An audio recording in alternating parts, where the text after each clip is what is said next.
मस्तक पर चक्र। एक नगर में 4 ब्राह्मण पुत्र रहते थे। चारों में गहरी मैत्री थी। चारों ही निर्धन थे। निर्धनता को दूर करने के लिए चारों चिंतित थे। उन्होंने अनुभव कर लिया था कि अपने बंधु बांधवों में धनहीन जीवन व्यतीत करने की अपेक्षा शेरहाथियों से भरे कंटीले जंगल में रहना अच्छा है। निर्धन व्यक्ति को सब अनादर की दृष्टि से देखते हैं, बंधु बांधव भी उससे किनारा कर लेते हैं, अपने ही पुत्र पौत्र भी उससे मुख मोड़ लेते हैं, पत्नी भी उससे विरक्त हो जाती है। मनुष्यलोक में धन के बिना न यश संभव है न सुख। धन हो तो कायर भी वीर हो जाता है, कुरूप भी सुरूप कहलाता है और मूर्ख भी पंडित बन जाता है। यह सोचकर उन्होंने धन कमाने के लिए किसी दूसरे देश को जाने का निश्चय किया। अपने बंधु बांधवों को छोड़ा, अपनी जन्मभूमि से विदा ली और विदेश यात्रा के लिए चल पड़े। चलते चलते क्षिप्रा नदी के तट पर पहुंचे। वहां नदी के शीतल जल में स्नान करने के बाद महाकाल को प्रणाम किया। थोड़ी दूर आगे जाने पर उन्हें एक जटाजूटधारी योगी दिखाई दिए। इन योगिराज का नाम भैरवानंद था। योगिराज इन चारों नौजवान ब्राह्मण पुत्रों को अपने आश्रम में ले गए और उनसे प्रवास का प्रयोजन पूछा। चारों ने कहा, हम अर्थसिद्धि के लिए यात्री बने हैं। धनोपार्जन ही हमारा लक्ष्य है। अब या तो धन कमाकर ही लौटेंगे या मृत्यु का स्वागत करेंगे। इस धनहीन जीवन से मृत्यु अच्छी है। योगिराज ने उनके निश्चय की परीक्षा के लिए जब यह कहा कि धनवान बनना तो दैव के अधीन है, तब उन्होंने उत्तर दिया, यह सच है कि भाग्य ही पुरुष को धनी बनाता है, किंतु साहसिक पुरुष भी अवसर का लाभ उठाकर अपने भाग्य को बदल लेते हैं। पुरुष का पौरुष कभी कभी दैव से भी अधिक बलवान हो जाता है। इसलिए आप हमें भाग्य का नाम लेकर निरुत्साहित न करें। हमने अब धनोपार्जन का प्रण पूरा करके ही लौटने का निश्चय किया है। आप अनेक सिद्धियों को जानते हैं। आप चाहें तो हमें सहायता दे सकते हैं, हमारा पथ प्रदर्शन कर सकते हैं।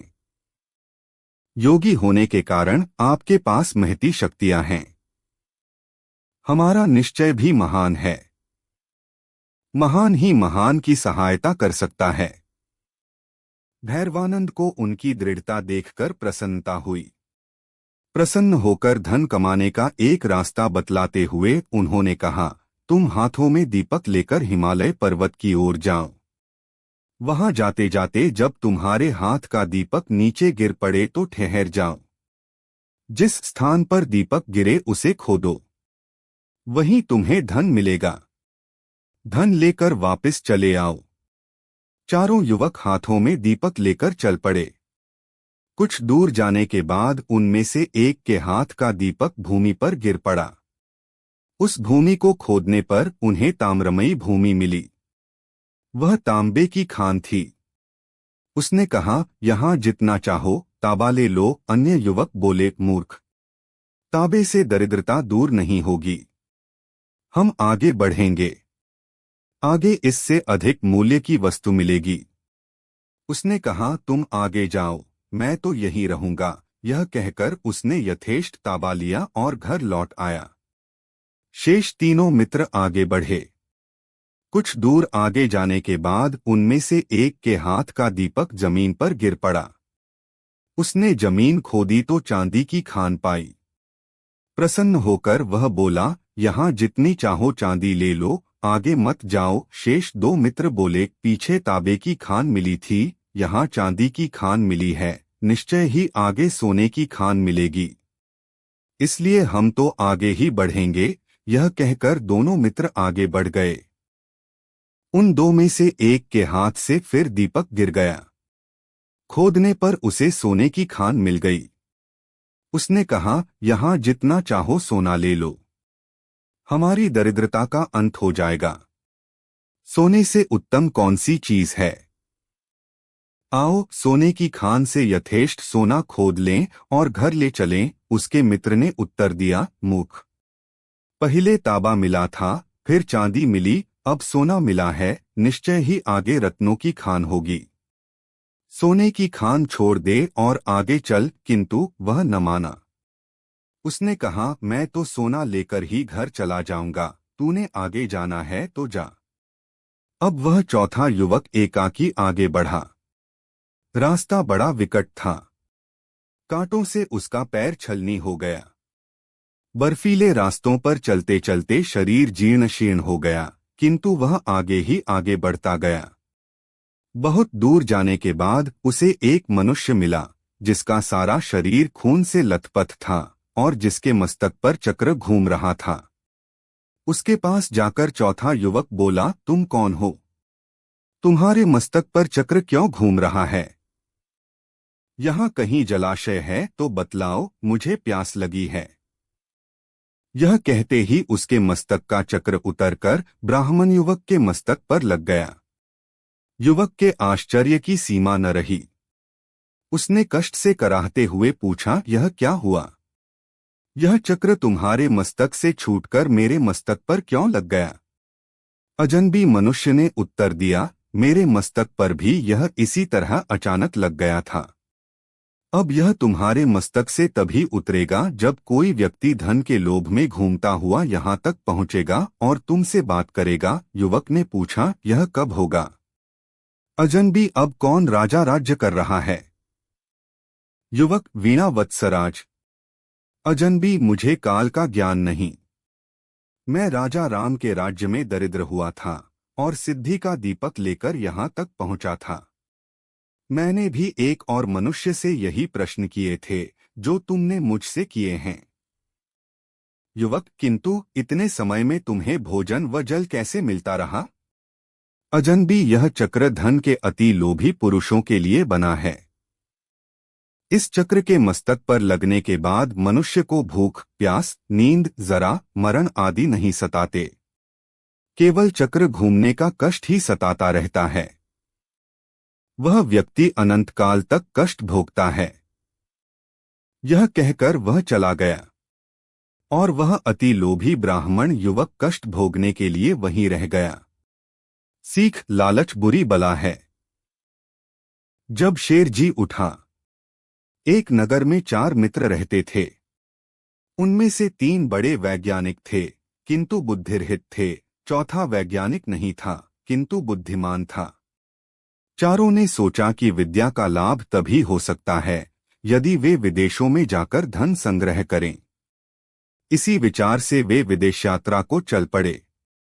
कुछ दूर जाकर उनमें से सबसे बड़े ने कहा, हम चारों विद्वानों में एक विद्याशून्य है, वह केवल बुद्धिमान है।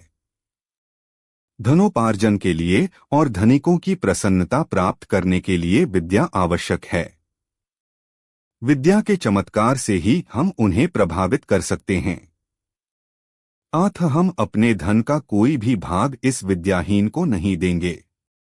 वह चाहे तो घर वापस चला जाए। दूसरे ने इस बात का समर्थन किया, किंतु तीसरे ने कहा, यह बात उचित नहीं है। बचपन से ही हम एक दूसरे के सुख दुख के सहभागी रहे हैं। हम जो भी धन कमाएंगे उसमें इसका हिस्सा रहेगा। अपने प्राय की गणना छोटे दिल वालों का काम है। उदारचरित व्यक्तियों के लिए सारा संसार ही अपना कुटुंब होता है। हमें उदारता दिखलानी चाहिए। उसकी बात मानकर चारों आगे चल पड़े। थोड़ी दूर जाकर उन्हें जंगल में एक शेर का मृत शरीर मिला। उसके अंग प्रत्यंग बिखरे हुए थे। तीनों विद्याभिमानी युवकों ने कहा, आओ हम अपनी विज्ञान की शिक्षा की परीक्षा करें। विज्ञान के प्रभाव से हम इस मृत शरीर में नया जीवन डाल सकते हैं। यह कहकर तीनों उसकी हड्डियां बटोरने और बिखरे हुए अंगों को मिलाने में लग गए। एक ने अस्थि संचय किया, दूसरे ने चर्म, मांस, रुधिर संयुक्त किया, तीसरे ने प्राणों के संचार की प्रक्रिया शुरू की। इतने में विज्ञान शिक्षा से रहित किंतु बुद्धिमान मित्र ने उन्हें सावधान करते हुए कहा, जरा ठहरो। तुम लोग अपनी विद्या के प्रभाव से शेर को जीवित कर रहे हो। वह जीवित होते ही तुम्हें मारकर खा जाएगा। वैज्ञानिक मित्रों ने उसकी बात को अनसुना कर दिया। तब वह बुद्धिमान बोला, यदि तुम्हें अपनी विद्या का चमत्कार दिखलाना ही है तो दिखलाओ, लेकिन एक क्षण ठहर जाओ, मैं वृक्ष पर चढ़ जाऊं। यह कहकर वह वृक्ष पर चढ़ गया। इतने में तीनों वैज्ञानिकों ने शेर को जीवित कर दिया। जीवित होते ही शेर ने तीनों पर हमला कर दिया। तीनों मारे गए। अर्थशास्त्रों में कुशल होना ही पर्याप्त नहीं है, लोक व्यवहार को समझने और लोकाचार के अनुकूल काम करने की बुद्धि भी होनी चाहिए, अन्यथा लोकाचारहीन विद्वान भी मूर्ख पंडितों की तरह उपहास के पात्र बनते हैं। 4 मूर्ख पंडित। एक स्थान पर 4 ब्राह्मण रहते थे। चारों विद्याभ्यास के लिए कान्यकुब्ज गए। निरंतर 12 वर्ष तक विद्या पढ़ने के बाद वे संपूर्ण शास्त्रों के पारंगत विद्वान हो गए, किंतु व्यवहार बुद्धि से चारों खाली थे। विद्याभ्यास के बाद चारों स्वदेश के लिए लौट पड़े। कुछ देर चलने के बाद रास्ता 2 ओर फटता था। किस मार्ग से जाना चाहिए, इसका कोई भी निश्चय न करने पर वे वहीं बैठ गए। इसी समय वहां से एक मृत वैश्य बालक की अर्थी निकली। अर्थी के साथ बहुत से महाजन भी थे। महाजन नाम से उनमें से एक को कुछ याद आ गया। उसने पुस्तक के पन्ने पलटकर देखा तो लिखा था, महाजनों येन गतः स पंथा है, अर्थात जिस मार्ग से महाजन जाए वही मार्ग है। पुस्तक में लिखे को ब्रह्मवाक्य मानने वाले चारों पंडित महाजनों के पीछे पीछे श्मशान की ओर चल पड़े। थोड़ी दूर पर श्मशान में उन्होंने एक गधे को खड़ा हुआ देखा। गधे को देखते ही उन्हें शास्त्र की यह बात याद आ गई, राजद्वारे श्मशाने च यस्तिष्ठति स बांधवः, अर्थात राजद्वार और श्मशान में जो खड़ा हो वह भाई होता है। फिर क्या था, चारों ने उस श्मशान में खड़े गधे को भाई बना लिया। कोई उसके गले से लिपट गया तो कोई उसके पैर धोने लगा। इतने में एक ऊंट उधर से गुजरा। उसे देखकर सब विचार में पड़ गए कि यह कौन है। 12 वर्ष तक विद्यालय की चारदीवारी में रहते हुए उन्हें पुस्तकों के अतिरिक्त संसार की किसी वस्तु का ज्ञान नहीं था। ऊंट को वेग से भागते हुए देखकर उनमें से एक को पुस्तक में लिखा यह वाक्य याद आ गया, धर्मस्य त्वरिता गतिः, अर्थात धर्म की गति में बड़ा वेग होता है। उन्हें निश्चय हो गया कि वेग से जाने वाली यह वस्तु अवश्य धर्म है। उसी समय उनमें से एक को याद आया, इष्ट धर्मेण योजेत, अर्थात धर्म का संयोग इष्ट से करा दे। उनकी समझ में इष्ट बांधव था गधा और ऊंट या धर्म, दोनों का संयोग कराना उन्होंने शास्त्रोक्त मान लिया। बस खींच खांच कर उन्होंने ऊंट के गले में गधा बांध दिया। वह गधा एक धोबी का था। उसे पता लगा तो वह भागा हुआ आया।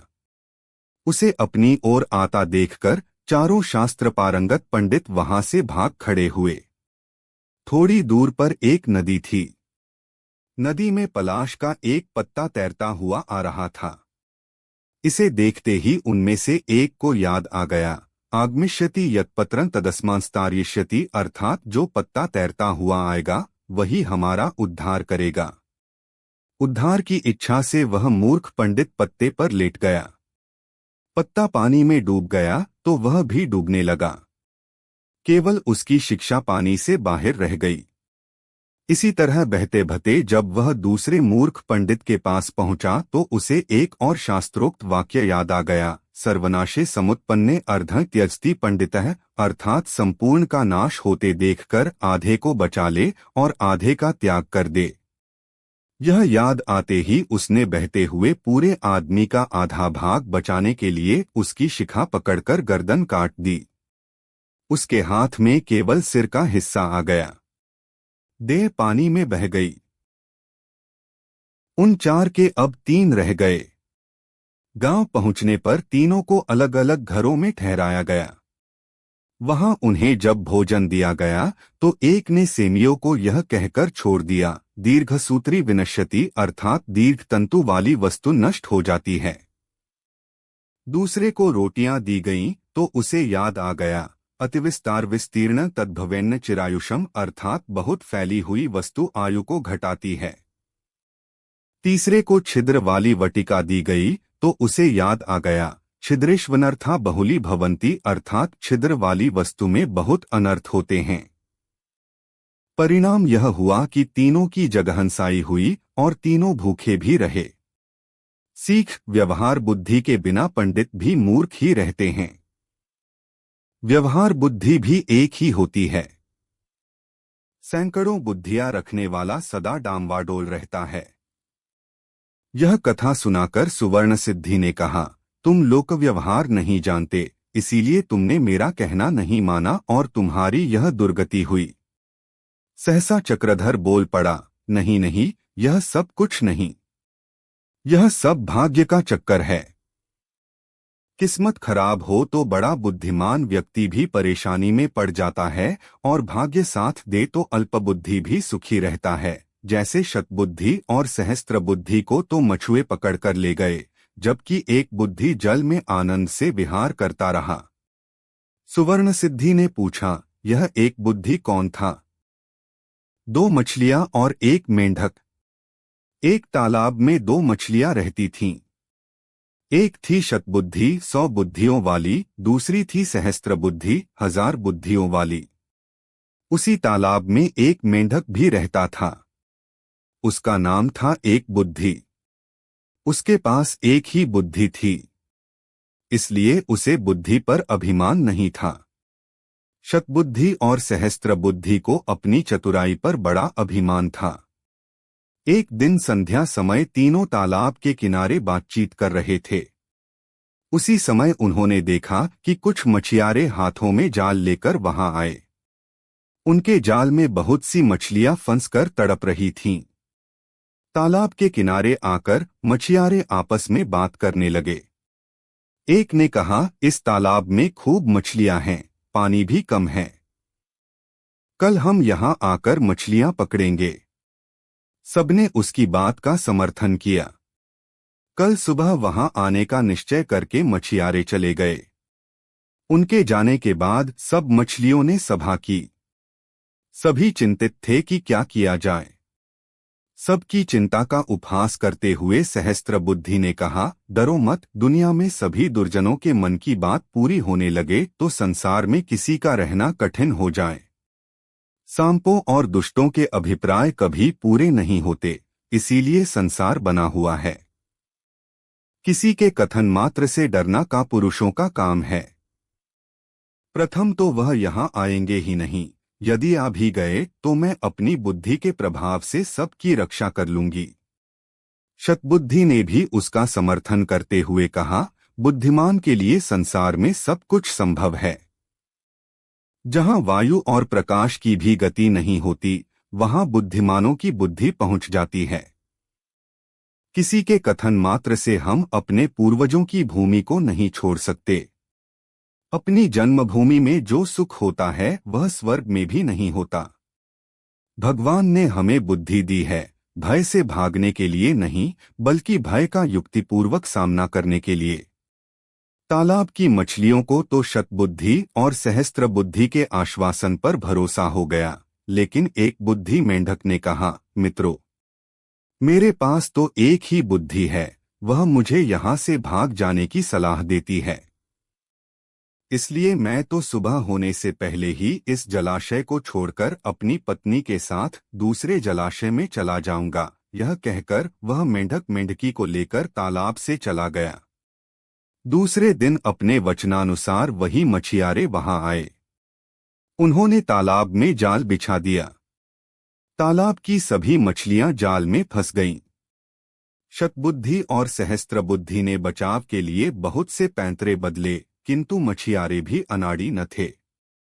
उन्होंने चुन चुन कर सब मछलियों को जाल में बांध लिया। सबने तड़पटक कर प्राण दिए। संध्या समय मछियारों ने मछलियों से भरे जाल को कंधे पर उठा लिया। शतबुद्धि और सहस्त्र बुद्धि बहुत भारी मछलियां थीं, इसीलिए इन दोनों को उन्होंने कंधे पर और हाथों पर लटका लिया था। उनकी दुर्वस्था देखकर मेंढक ने मेंढकी से कहा, देख प्रिय, मैं कितना दूरदर्शी हूं। जिस समय शतबुद्धि कंधों पर और सहस्त्र बुद्धि हाथों में लटकी जा रही है, उस समय मैं एक बुद्धि इस छोटे से जलाशय के निर्मल जल में सानंद विहार कर रहा हूँ।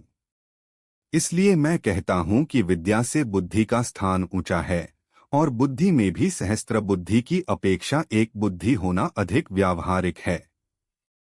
सीख, विद्या से बुद्धि का स्थान ऊंचा है, और बुद्धि में भी सहस्त्र बुद्धि की अपेक्षा एक बुद्धि होना अधिक व्यावहारिक है। संगीतमय गधा। एक धोबी का गधा था। गधे का नाम था उद्धत। वह दिन भर कपड़ों के गट्ठर इधर से उधर ढोने में लगा रहता। धोबी स्वयं कंजूस और निर्दयी था। अपने गधे के लिए चारे का प्रबंध नहीं करता था, बस रात को चरने के लिए खुला छोड़ देता। निकट में कोई चरागाह भी नहीं थी। शरीर से गधा बहुत दुर्बल हो गया था। एक रात उस गधे की मुलाकात एक गीदड़ से हुई। गीदड़ ने उससे पूछा, कहिए महाशय, आप इतने कमजोर क्यों हैं? गधे ने दुखी स्वर में बताया कि कैसे उसे दिन भर काम करना पड़ता है। खाने को कुछ नहीं दिया जाता। रात को अंधेरे में इधर उधर मुंह मारना पड़ता है। गीदड़ बोला, तो समझो अब आपकी भुखमरी के दिन गए। यहाँ पास में ही एक बड़ा सब्जियों का बाग है। वहाँ तरह तरह की सब्जियां उगी हुई हैं। खीरे, ककड़ियां, तोरई, गाजर, मूली, शलजम और बैंगनों की बहार है। मैंने बाग तोड़कर एक जगह अंदर घुसने का गुप्त मार्ग बना रखा है। बस वहां से हर रात अंदर घुसकर छक्कर खाता हूं और सेहत बना रहा हूं।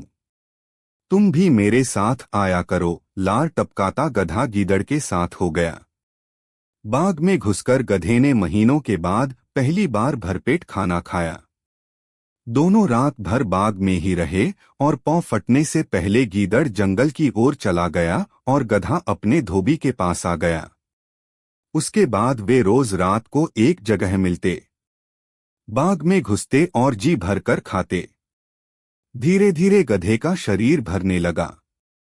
उसके बालों में चमक आने लगी और चाल में मस्ती आ गई। वह भुखमरी के दिन बिल्कुल भूल गया। एक रात खूब खाने के बाद गधे की तबीयत अच्छी तरह हरी हो गई। वह झूमने लगा और अपना मुंह ऊपर उठाकर कान फड़फड़ाने लगा। गीदड़ ने चिंतित होकर पूछा, मित्र, यह क्या कर रहे हो? तुम्हारी तबीयत तो ठीक है। गधा आंखें बंद करके मस्त स्वर में बोला, मेरा दिल गाने का कर रहा है। अच्छा भोजन करने के बाद गाना चाहिए। सोच रहा हूं कि ढैंचू राग गाऊं। गीदड़ ने तुरंत चेतावनी दी, नन, ऐसा न करना गधे भाई। गाने वाने का चक्कर मत चलाओ। यह मत भूलो कि हम दोनों यहां चोरी कर रहे हैं। मुसीबत को न्योता मत दो। गधे ने टेढ़ी नजर से गीदड़ को देखा और बोला, गीदड़ भाई, तुम जंगली के जंगली रहे। संगीत के बारे में तुम क्या जानो? गीदड़ ने हाथ जोड़े, मैं संगीत के बारे में कुछ नहीं जानता, केवल अपनी जान बचाना जानता हूं। तुम अपना बेसुरा राग अलापने की जिद छोड़ो, उसी में हम दोनों की भलाई है। गधे ने गीदड़ की बात का बुरा मानकर हवा में दुलत्ती चलाई और शिकायत करने लगा, तुमने मेरे राग को बेसुरा कहकर मेरी बेइज्जती की है। हम गधे शुद्ध शास्त्रीय लय में रेंकते हैं। वह मूर्खों की समझ में नहीं आ सकता। गीदड़ बोला, गधे भाई, मैं मूर्ख जंगली सही, पर एक मित्र के नाते मेरी सलाह मानो। अपना मुंह मत खोलो, बाग के चौकीदार जाग जाएंगे। गधा हंसा, अरे मूर्ख गीदड़, मेरा राग सुनकर बाग के चौकीदार तो क्या, बाग का मालिक भी फूलों का हार लेकर आएगा और मेरे गले में डालेगा। गीदड़ ने चतुराई से काम लिया और हाथ जोड़कर बोला, गधे भाई, मुझे अपनी गलती का एहसास हो गया है। तुम महान गायक हो। मैं मूर्ख गीदड़ भी तुम्हारे गले में डालने के लिए फूलों की माला लाना चाहता हूँ। मेरे जाने के 10 मिनट बाद ही तुम गाना शुरू करना, ताकि मैं गायन समाप्त होने तक फूल मालाएं लेकर लौट सकूं। गधे ने गर्व से सहमति में सिर हिलाया। गीदड़ वहां से सीधा जंगल की ओर भाग गया। गधे ने उसके जाने के कुछ समय बाद मस्त होकर रेंकना शुरू किया। उसके रेंकने की आवाज सुनते ही बाग के चौकीदार जाग गए और उसी ओर लठ लेकर दौड़े जिधर से रेंक। ब्राह्मण का सपना। एक नगर में कोई कंजूस ब्राह्मण रहता था। उसने भिक्षा से प्राप्त सत्तुओं में से थोड़े से खाकर शेष से एक घड़ा भर लिया था। उस घड़े को उसने रस्सी से बांधकर खूंटी पर लटका दिया और उसके नीचे पास ही खटिया डालकर उस पर लेटे लेटे विचित्र सपने लेने लगा और कल्पना के हवाई घोड़े दौड़ाने लगा। उसने सोचा कि जब देश में अकाल पड़ेगा तो इन सत्तुओं का मूल्य 100 रुपये हो जाएगा। उन 100 रुपयों से मैं 2 बकरियां लूंगा। 6 महीने में उन 2 बकरियों से कई बकरियां बन जाएंगी। उन्हें बेचकर एक गाय लूंगा।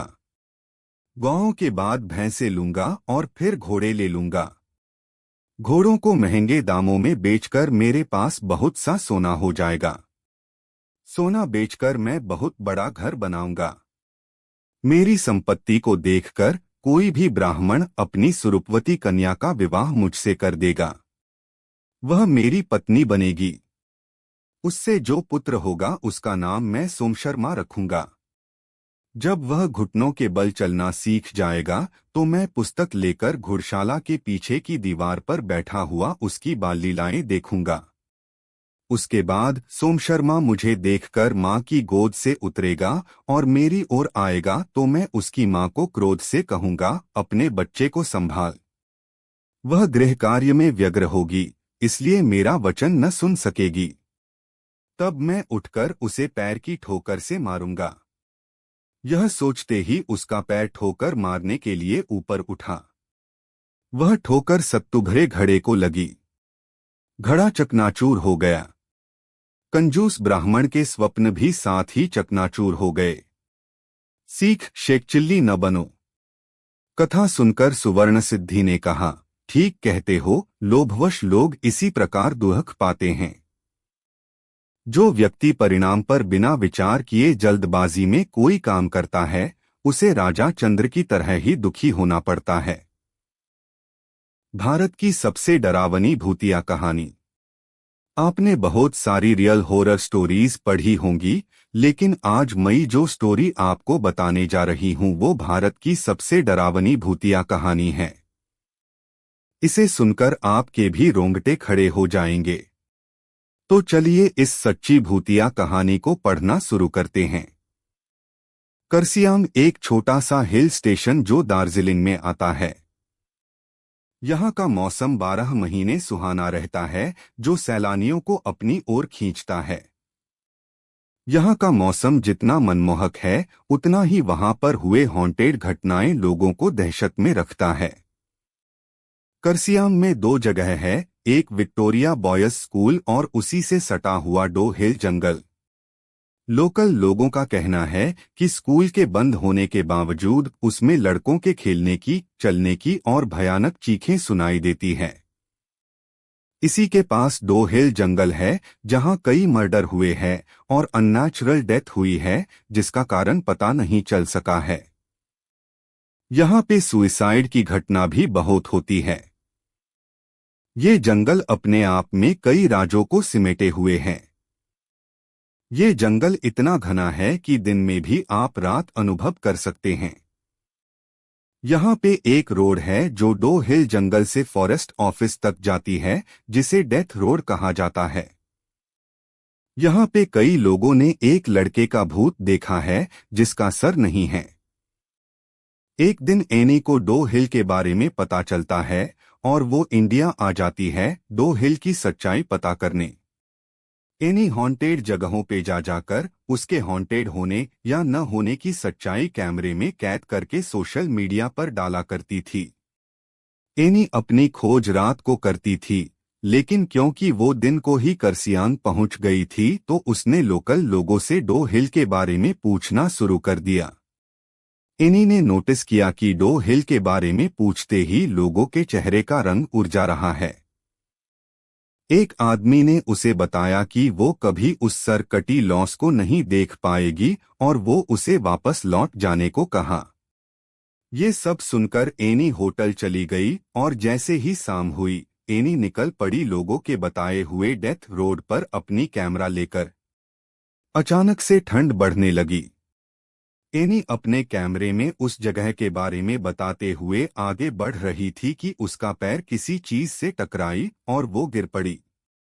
एनी को लगा वो शायद रास्ते में पड़ी हुई किसी लकड़ी या पत्थर से टकराई होगी, लेकिन वो जैसे ही उठकर पीछे मुड़ी तो उसने देखा उसके पैर किसी पत्थर से नहीं बल्कि किसी के पैर से टकराई है। और देखते ही देखते वो पैर जंगल के अंदर चली गई, जैसे कि किसी ने उसे खींच के जंगल के अंदर ले गया। एनी इतना तो समझ गई कि डो हिल को हंटेड होने का जो टैग मिला है वो सच है। अब एनी को डर लगने लगा था, लेकिन उसकी छानबीन अभी भी पूरी नहीं हुई थी। किसी तरह हिम्मत जुटाकर वो डेथ रोड पर आगे बढ़ती रही।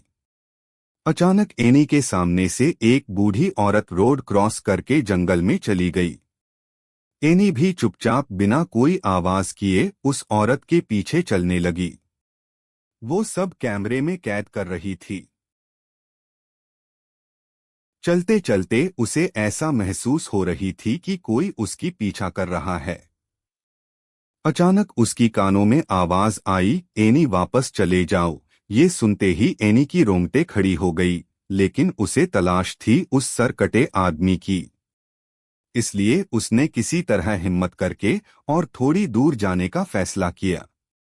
थोड़ी दूर जाकर जब वो वापस मुड़ी तो उसने देखा जंगल में घने पेड़ों के बीच से दो लाल आंखें उसे देख रही हैं। ये देखकर एनी जोर से चिल्लाई और भागने लगी। भागते भागते उसकी कानों में अजीब अजीब सी आवाजें गूंजने लगी। कभी किसी की रोने की आवाज तो कभी हंसने की। किसी तरह एनी उस डेथ रोड से बाहर निकल आई और होटल चली गई। इतना सब कुछ होने के बाद भी एनी को इस बात की तसल्ली थी कि उसने ये सब कुछ अपने कैमरे में कैद कर लिया है।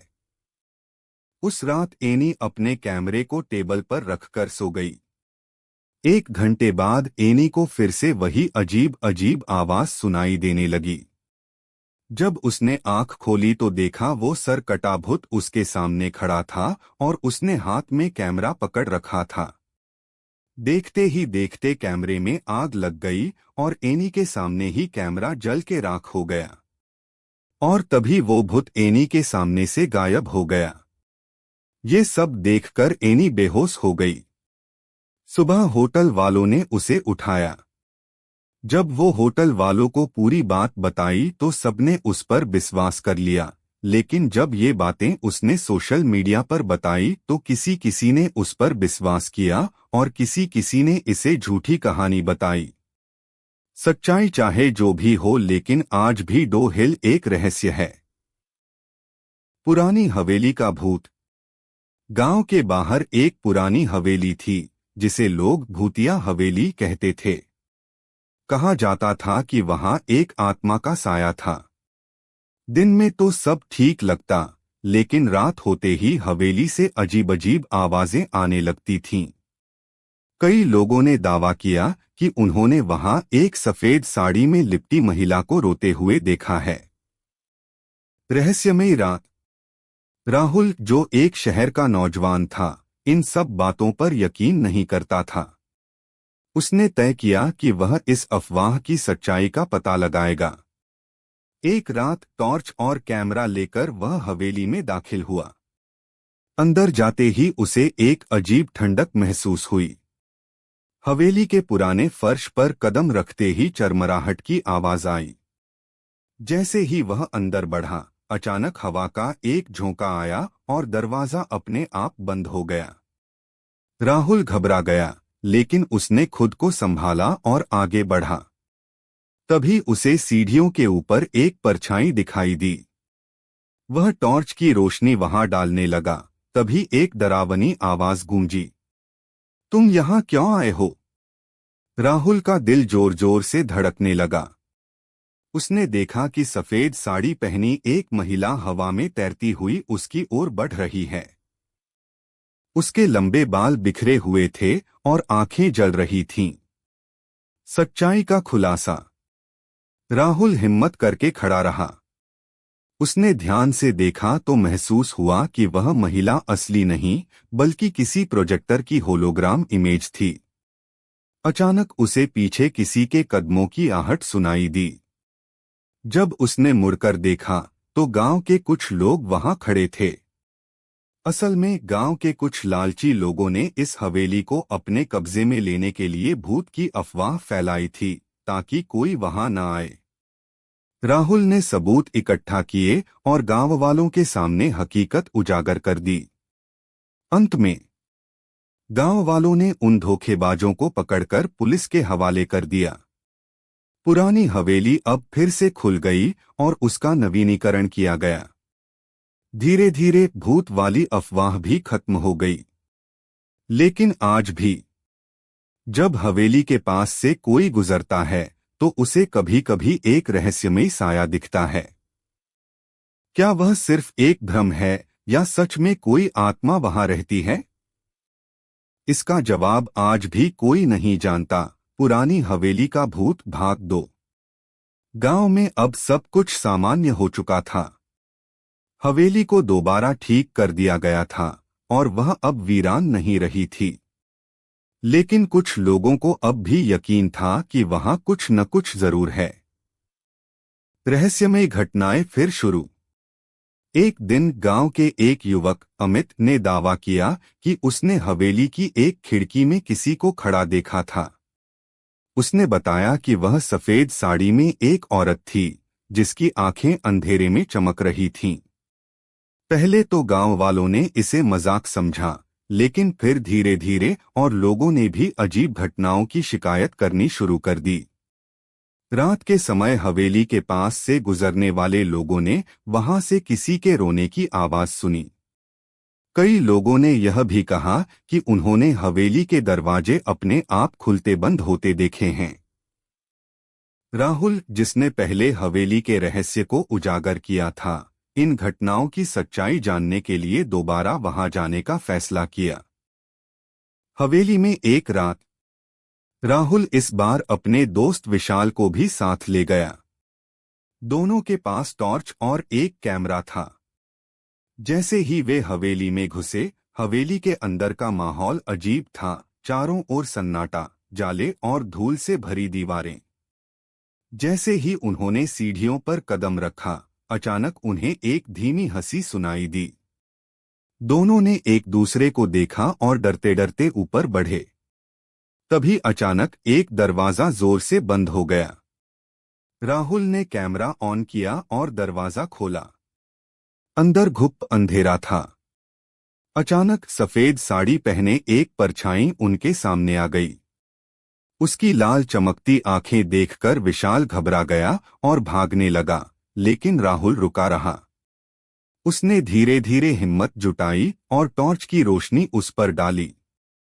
जैसे ही रोशनी परछाई पर पड़ी, वह चीखते हुए गायब हो गई। एक छुपा हुआ सच। राहुल ने कमरे की दीवारों को ध्यान से देखा तो एक जगह पर दीवार थोड़ी अलग दिख रही थी। उसने विशाल को बुलाया और दोनों ने मिलकर उस दीवार को धक्का दिया। दीवार के पीछे एक गुप्त तहखाना था। जब वे अंदर गए तो उन्हें वहां कुछ पुरानी किताबें और एक संदूक मिला। संदूक खोलते ही उन्हें वहां कुछ पुराने गहने और एक पुरानी डायरी मिली। डायरी में लिखा था कि इस हवेली की असली मालकिन रानी देविका को कई साल पहले धोखे से मार दिया गया था और उसकी आत्मा अब भी न्याय की तलाश में थी। भूत की सच्चाई। राहुल और विशाल ने यह कहानी गांव के बुजुर्गों को बताई। गांव के सबसे बूढ़े व्यक्ति दादाजी ने बताया कि रानी देविका की हत्या हवेली के नौकरों ने गहनों के लालच में की थी, लेकिन किसी को उसकी लाश नहीं मिली थी। राहुल और गांव वालों ने पुलिस को बुलाया और हवेली की खुदाई करवाई। तहखाने में खुदाई के दौरान एक कंकाल मिला जो रानी देविका का था। जैसे ही उसे विधि विधान से जलाया गया, हवेली से अजीब घटनाएं होना बंद हो गईं। गांव वालों ने उस जगह पर एक छोटा सा मंदिर बना दिया और उसके बाद हवेली में कभी कोई अनहोनी नहीं हुई। अंत या एक नई शुरुआत। अब हवेली में कोई डरावनी घटना नहीं होती थी, लेकिन कुछ लोगों का कहना था कि कभी कभी वहां एक सफेद साड़ी में एक महिला की परछाई दिखती है, जो दूर से देखकर मुस्कुरा रही होती है। दो सिर वाला जुलाहा। एक बार मंथरक नाम के जुलाहे के सब उपकरण, जो कपड़ा बुनने के काम आते थे, टूट गए। उपकरणों को फिर बनाने के लिए लकड़ी की जरूरत थी। लकड़ी काटने की कुल्हाड़ी लेकर वह समुद्र तट पर स्थित वन की ओर चल दिया। समुद्र के किनारे पहुंचकर उसने एक वृक्ष देखा और सोचा कि इसकी लकड़ी से उसके सब उपकरण बन जाएंगे। यह सोचकर वृक्ष के तने में वह कुल्हाड़ी मारने को ही था कि वृक्ष की शाखा पर बैठे हुए एक देव ने उसे कहा, मैं इस वृक्ष पर आनंद से रहता हूँ और समुद्र की शीतल हवा का आनंद लेता हूँ। तुम्हें इस वृक्ष को काटना उचित नहीं। दूसरे के सुख को छीनने वाला कभी सुखी नहीं होता। जुलाहे ने कहा, मैं भी लाचार हूँ। लकड़ी के बिना मेरे उपकरण नहीं बनेंगे, कपड़ा नहीं बुना जाएगा, जिससे मेरे कुटुंबी भूखे मर जाएंगे। इसलिए अच्छा यही है कि तुम किसी और वृक्ष का आश्रय लो, मैं इस वृक्ष की शाखाएं काटने को विवश हूँ। देव ने कहा, मंथरक, मैं तुम्हारे उत्तर से प्रसन्न हूँ। तुम कोई भी एक वर मांग लो, मैं उसे पूरा करूंगा, केवल इस वृक्ष को मत काटो। मंथरक बोला, यदि यही बात है तो मुझे कुछ देर का अवकाश दो।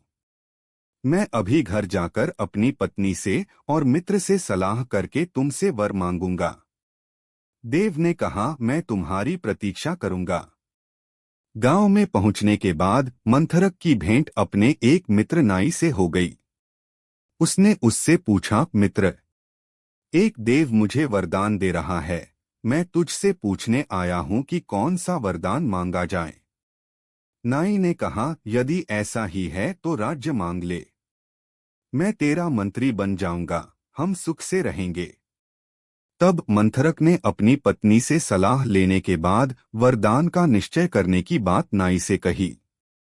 नाई ने स्त्रियों के साथ ऐसी मंत्रणा करना नीति विरुद्ध बतलाया। उसने सम्मति दी कि स्त्रियां प्रायः स्वार्थपरायणा होती हैं। अपने सुख साधन के अतिरिक्त उन्हें कुछ भी सूझ नहीं सकता। अपने पुत्र को भी जब वह प्यार करती है तो भविष्य में उसके द्वारा सुख की कामनाओं से ही करती है। मंथरक ने फिर भी पत्नी से सलाह किए बिना कुछ भी न करने का विचार प्रकट किया। घर पहुंचकर वह पत्नी से बोला, आज मुझे एक देव मिला है। वह एक वरदान देने को उद्यत है। नाई की सलाह है कि राज्य मांग लिया जाए। तू बता कि कौन सी चीज मांगी जाए। पत्नी ने उत्तर दिया, राज्य शासन का काम बहुत कष्टप्रद है। संधिविग्रह आदि से ही राजा को अवकाश नहीं मिलता। राजमुकुट प्रायः कांटों का ताज होता है। ऐसे राज्य से क्या अभिप्राय जो सुख न दे। मंथरक ने कहा, प्रिय, तुम्हारी बात सच है। राजा राम को और राजा नल को भी राज्य प्राप्ति के बाद कोई सुख नहीं मिला था। हमें भी कैसे मिल सकता है। किंतु प्रश्न यह है कि राज्य न मांग जाए तो क्या मांगा जाए। मंथरक पत्नी ने उत्तर दिया, तुम अकेले 2 हाथों से जितना कपड़ा बुनते हो उससे भी हमारा व्यय पूरा हो जाता है। यदि तुम्हारे हाथ 2 की जगह 4 हो और सिर भी 1 की जगह 2 हो तो कितना अच्छा हो। तब हमारे पास आज की अपेक्षा दुगना कपड़ा हो जाएगा। इससे समाज में हमारा मान बढ़ेगा। मंथरक को पत्नी की बात जच गई। समुद्र तट पर जाकर वह देव से बोला, यदि आप वर देना ही चाहते हैं तो यह वर दो कि मैं 4 हाथ और 2 सिर वाला हो जाऊं। मंथरक के कहने के साथ ही उसका मनोरथ पूरा हो गया। उसके 2 सिर और 4 हाथ हो गए। किंतु इस बदली हालत में जब वह गांव में आया तो लोगों ने उसे राक्षस समझ ली। वानरराज का बदला। एक नगर के राजा चंद्र के पुत्रों को बंदरों से खेलने का व्यसन था। बंदरों का सरदार भी बड़ा चतुर था। वह सब बंदरों को नीतिशास्त्र पढ़ाया करता था। सब बंदर उसकी आज्ञा का पालन करते थे। राजपुत्र भी उन बंदरों के सरदार वानरराज को बहुत मानते थे। उसी नगर के राजगृह में छोटे राजपुत्र के वाहन के लिए कई मेढ़े भी थे। उनमें से एक मेढ़ा बहुत लोभी था। वह जब जी चाहे तब रसोई में घुसकर सब कुछ खा लेता था। रसोइये उसे लकड़ी से मारकर बाहर निकाल देते थे। वानरराज ने जब यह कलह देखा तो वह चिंतित हो गया। उसने सोचा यह कलह किसी दिन सारे बंदर समाज के नाश का कारण हो जाएगा। कारण यह कि जिस दिन कोई नौकर इस मेढ़े को जलती लकड़ी से मारेगा, उसी दिन यह मेढ़ा घुड़साल में घुसकर आग लगा देगा। इससे कई घोड़े जल जाएंगे। जलन के घावों को भरने के लिए बंदरों की चर्बी की मांग पैदा होगी। तब हम सब मारे जाएंगे। इतनी दूर की बात सोचने के बाद उसने बंदरों को सलाह दी कि वे अभी से राजगृह का त्याग कर दें। किंतु उस समय बंदरों ने उसकी बात को नहीं सुना।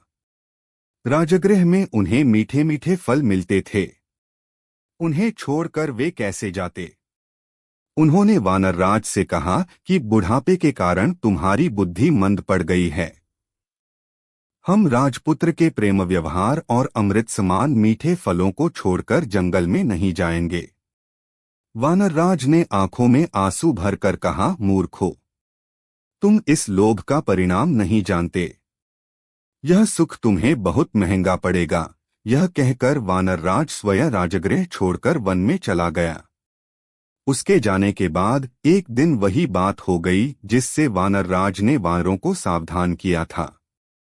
एक लोभी मेढ़ा जब रसोई में गया तो नौकर ने जलती लकड़ी उस पर फेंकी। मेढ़े के बाल जलने लगे। वहां से भागकर वह अश्वशाला में घुस गया। उसकी चिंगारियों से अश्वशाला भी जल गई। कुछ घोड़े आग से जलकर वहीं मर गए। कुछ रस्सी तुड़ाकर शाला से भाग गए। तब राजा ने पशु चिकित्सा में कुशल वैद्यों को बुलाया और उन्हें आग से जले घोड़ों की चिकित्सा करने के लिए कहा। वैद्यों ने आयुर्वेद शास्त्र देखकर सलाह दी कि जले घावों पर बंदरों की चर्बी की मरहम बनाकर लगाई जाए। राजा ने मरहम बनाने के लिए सब बंदरों को मारने की आज्ञा दी। सिपाहियों ने सब बंदरों को पकड़कर लाठियों और पत्थरों से मार दिया।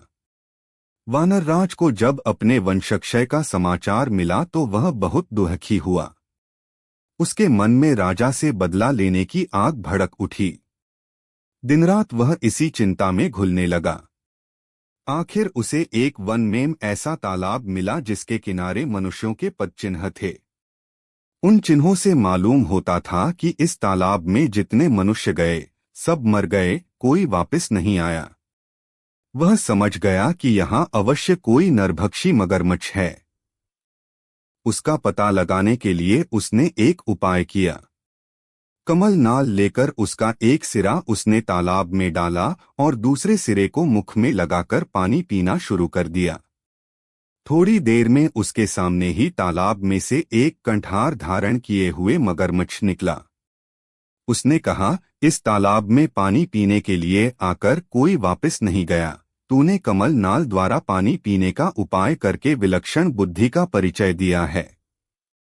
मैं तेरी प्रतिभा पर प्रसन्न हूँ। तू जो वर मांगेगा मैं दूंगा। कोई सा एक वर मांग ले। वानरराज ने पूछा, मगरराज, तुम्हारी भक्षण शक्ति कितनी है? मगरराज, जल में मैं सैकड़ों सहस्त्रों पशु या मनुष्यों को खा सकता हूँ, भूमि पर एक गीदड़ भी नहीं। वानरराज, एक राजा से मेरा वैर है। यदि तुम यह कंठार मुझे दे दो तो मैं उसके सारे परिवार को तालाब में लाकर तुम्हारा भोजन बना सकता हूँ। मगरराज ने कंठार दे दिया। वानरराज कंठार पहनकर राजा के महल में चला गया। उस कंठार की चमक-दमक से सारा राजमहल जगमगा उठा। राजा ने जब वह कंठार देखा तो पूछा, वानरराज, यह कंठार तुम्हें कहाँ मिला? वानरराज, राजन, यहाँ से दूर वन में एक तालाब है। वहां रविवार के दिन सुबह के समय जो गोता लगाएगा उसे वह कंठार मिल जाएगा। राजा ने इच्छा प्रकट की कि वह भी समस्त परिवार तथा दरबारियों समेत उस तालाब में जाकर स्नान करेगा, जिससे सबको एक एक कंठार की प्राप्ति हो जाएगी। निश्चित दिन राजा समेत सभी लोग वानरराज के साथ तालाब पर पहुंच गए। किसी को यह न सूझा कि ऐसा कभी संभव नहीं हो सकता। तृष्णा सबको अंधा बना देती है। सैकड़ों वाला हजारों चाहता है, हजारों वाला लाखों की तृष्णा रखता है, लखपति करोड़पति बनने की धुन में लगा रहता है। मनुष्य का शरीर जराजीर्ण हो जाता है, लेकिन तृष्णा सदा जवान रहती है। राजा की तृष्णा भी उसे उसके काल के मुख तक ले आई। सुबह होने पर सब लोग जलाशय में प्रवेश करने को तैयार हुए। वानरराज ने राजा से कहा, आप थोड़ा ठहर जाएं पहले और लोगों को कंठार लेने दीजिए। आप मेरे साथ जलाशय में प्रवेश कीजिएगा। हम ऐसे स्थान पर प्रवेश करेंगे जहां सबसे अधिक कंठार मिलेंगे। जितने लोग जलाशय में गए सब डूब गए, कोई ऊपर न आया। उन्हें देरी होती देख राजा ने चिंतित होकर वानरराज की ओर देखा। वानरराज तुरंत वृक्ष की ऊंची शाखा पर चढ़कर बोला, महाराज, तुम्हारे सब बंधु बांधवों को जलाशय में बैठे राक्षस ने खा लिया है। तुमने मेरे कुल का नाश किया था, मैंने तुम्हारा कुल नष्ट कर दिया। मुझे बदला लेना था, ले लिया। जाओ, राजमहल को वापस चले जाओ। राजा क्रोध से पागल हो रहा था, किंतु अब कोई उपाय नहीं था। वानरराज ने सामान्य नीति का पालन किया था। हिंसा का उत्तर प्रतिहिंसा से और दुष्टता का उत्तर दुष्टता से देना ही व्यावहारिक नीति है। राजा के वापस जाने के बाद मगरराज तालाब से निकला। उसने वानरराज की बुद्धिमत्ता की बहुत प्रशंसा की। सीख, लोभ बुद्धि पर पर्दा डाल देता है। यह कहानी एक पुराने हवेली की है, जो एक छोटे से गांव के बाहर स्थित थी। लोग कहते थे कि हवेली में कुछ अजीब घटनाएं घटती थीं, और कोई भी वहां रात में नहीं रुकता था। एक दिन गांव के एक युवा लड़के विजय ने तय किया कि वह उस हवेली में रात बिताएगा और देखेगा कि क्या सच में वहां कुछ है या यह सिर्फ अफवाहें हैं। विजय ने रात के समय हवेली में प्रवेश किया। अंदर घुसते ही हवा का एक ठंडा झोंका महसूस हुआ और अंधेरा घना हो गया। हवेली का माहौल बहुत ही रहस्यमय था। दीवारों पर पुरानी चित्रें और सूनी सीलिंग फैन थे जो खुद से हिल रहे थे। विजय ने दरवाजे को बंद किया और अपने बैग में से टॉर्च निकाली। जैसे ही उसने टॉर्च जलाई, उसकी आंखों के सामने अचानक एक धुंधली सी आकृति दिखाई दी। विजय की धड़कन तेज हो गई और वह भय से कांपने लगा। आकृति धीरे धीरे विजय की तरफ बढ़ने लगी और उसकी आंखों में एक दुख और गुस्सा था। विजय ने हिम्मत जुटाकर उससे पूछा, तुम कौन हो? आकृति ने जवाब दिया, मैंने इस हवेली में अपनी जान गंवाई थी और अब मुझे शांति नहीं मिल रही। विजय डरते हुए उस आकृति के पास गया और पूछा, क्या मैं आपकी मदद कर सकता हूँ? आकृति ने धीरे से कहा, मुझे इस हवेली को छोड़ने के लिए एक कोई बहाना चाहिए। विजय ने तुरंत उसके पीछे जाकर हवेली के पुराने रिकॉर्ड और दस्तावेजों को खोजना शुरू किया। थोड़ी देर बाद उसने पाया कि आकृति एक पुराने मालिक की थी, जिसने हवेली में किसी अन्य व्यक्ति को मार डाला था। विजय ने वह पुराना कागजात खोजकर उस व्यक्ति का नाम बताया। जैसे ही उसने नाम लिया, वह आकृति मुस्कुराई और फिर गायब हो गई। अचानक हवेली का माहौल शांत हो गया और विजय ने राहत की सांस ली। वह जानता था कि उस दिन के बाद से वह हवेली फिर कभी भूतिया नहीं रहेगी। यह कहानी हमें यह सिखाती है कि हर रहस्य का कोई न कोई समाधान होता है, बस हमें उसे खोजने की हिम्मत रखनी चाहिए। विजय ने जैसे ही हवेली से बाहर कदम रखा, सूरज की पहली किरण छिटक रही थी। वह सोचने लगा कि वह एक ऐसे अनुभव से गुजरा था जो शायद किसी को भी नसीब न हो। हालांकि उसने जो कुछ भी देखा और अनुभव किया वह उसके लिए एक रहस्य बनकर रह गया। विजय के मन में अब भी वह आकृति और उसका दर्द भरा चेहरा घूम रहा था। उसे यह महसूस हुआ कि कभी-कभी हमें उन चीजों को समझने की कोशिश करनी चाहिए जो हमें डराती हैं, क्योंकि डर के बाद की राहत कहीं अधिक महत्वपूर्ण होती है। कुछ दिन बाद विजय ने हवेली के बारे में गांव के बुजुर्गों से और जानकारी प्राप्त करने की कोशिश की। एक बुजुर्ग महिला ने उसे बताया कि वह आकृति जो उसने देखी थी एक समय में बहुत दयालु और नेकदिल महिला थी, लेकिन उसकी मौत के बाद से वह अपने परिवार से बिछड़ गई थी। कहा जाता है कि उसकी आत्मा हर उस व्यक्ति से बदला लेना चाहती थी जिसने उसे और उसके परिवार को नुकसान पहुंचाया था। विजय को अब समझ में आया कि वह जो देख रहा था वह केवल एक भूतिया आत्मा नहीं थी, बल्कि एक दुखी आत्मा थी जो अपने अधूरे कार्य को पूरा करने के लिए यहीं बसी हुई थी। विजय ने यह भी जाना कि अगर लोग किसी परेशान आत्मा की मदद करें तो वह शांति पा सकती है, जैसे उसने किया था। इस अनुभव ने विजय के दिल और दिमाग को बदल दिया। अब वह हर चीज को एक अलग नजरिए से देखता था और यह समझ चुका था कि कभी-कभी हमें अपनी सबसे बड़ी भूतिया डर को पार करने के लिए हिम्मत और दयालुता की जरूरत होती है। इस तरह विजय ने न केवल अपनी डर को खत्म किया, बल्कि एक रहस्य को भी हल किया और हवेली फिर से शांति का प्रतीक बन गई। कुछ महीनों बाद विजय का जीवन सामान्य रूप से लौट आया था, लेकिन वह हवेली की घटना को भूल नहीं पाया। एक दिन गांव के कुछ लोग विजय के पास आए और उसे एक नई कहानी सुनाई। वे कह रहे थे कि हवेली के पास अब एक नई आभा फैल गई है, जैसे वहां अब कुछ और बदलाव आ गए हैं। यह खबर सुनकर विजय को उत्सुकता हुई और उसने फिर से हवेली जाने का फैसला किया। विजय रात के समय हवेली की ओर चल पड़ा। जैसे ही वह हवेली के पास पहुंचा, उसे एक अजीब सी शांति महसूस हुई। हवेली के आसपास का वातावरण अब पहले जैसा डरावना नहीं था, बल्कि एक रहनुमा शांति का एहसास हो रहा था। वह धीरे धीरे हवेली के अंदर दाखिल हुआ और हर जगह उसकी आंखें फिर से वही पुराने चित्र, दीवारें और फर्श खोजने लगीं। लेकिन इस बार हवेली का माहौल बिल्कुल बदल चुका था। हवेली के अंदर एक हल्की सी रोशनी फैल रही थी, जैसे कुछ अनदेखा सा वहां था। विजय ने देखा कि उसी पुराने कमरे में, जहां वह पहले डर के मारे कांप रहा था, अब एक खूबसूरत फूलों का बाग उग आया था। उसकी आंखें चमक उठीं, क्योंकि यह वो ही जगह थी जहां वह भूतिया आकृति दिखाई दी थी। तभी विजय को एक हल्की सी आवाज सुनाई दी, तुम्हारे कारण मैं अब शांति पा सकी हूं। धन्यवाद। यह आवाज उसी महिला की थी जिसे विजय ने पहले देखा था।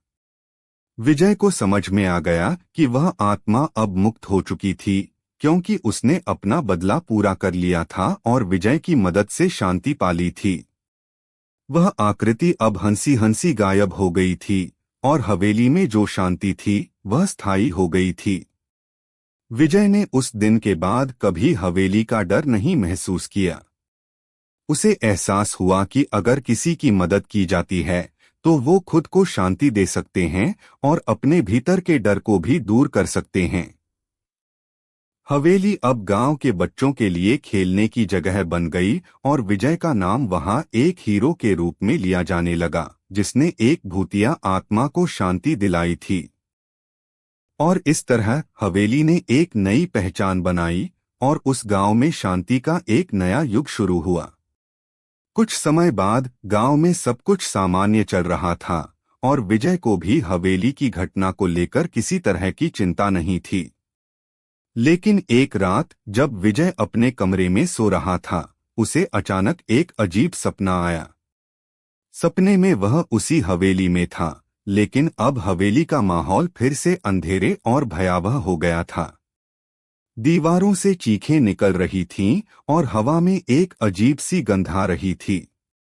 सपने में विजय को एक आवाज सुनाई दी, तुमसे पहले की मदद की कीमत चुकानी होगी। वह वही आवाज थी जो पहले हवेली में सुनाई दी थी, लेकिन अब उसकी आवाज में कोई गुस्सा और दर्द था। विजय घबराया हुआ जाग उठा और घबराते हुए अपनी आंखें खोलीं।